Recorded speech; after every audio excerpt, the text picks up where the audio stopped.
Ako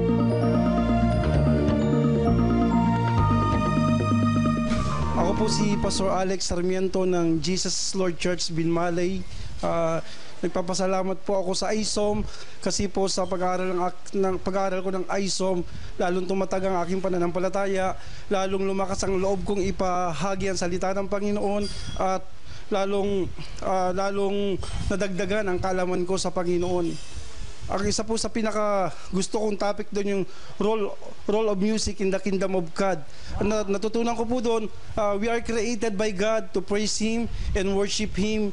At every time na nagpupuri po tayo sa Panginoon, every time na umaawit tayo sa Panginoon, bumababa po yung presensya ng Panginoon. At kapag umaawit po tayo sa Panginoon, unti-unti nating natatalo ang kaaway. At something happen, miracles happen kapag umaawit tayo sa Panginoon.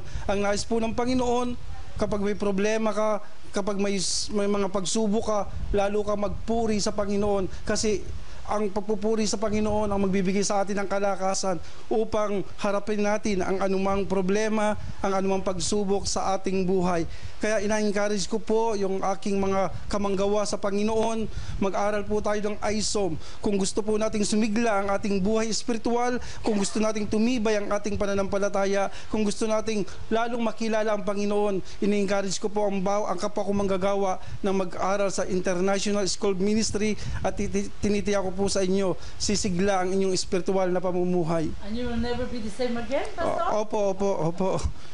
Maraming salamat, Opo. Pastor, for all those words of encouragement sa lahat ng mga manggagawa ng Panginoon, yung mga manggagawa dyan sa Ubasan, na tunay na papalakasin po tayo. To God be the glory, Pastor. Nakikita ko na you are a dynamite preacher. Praise the Lord.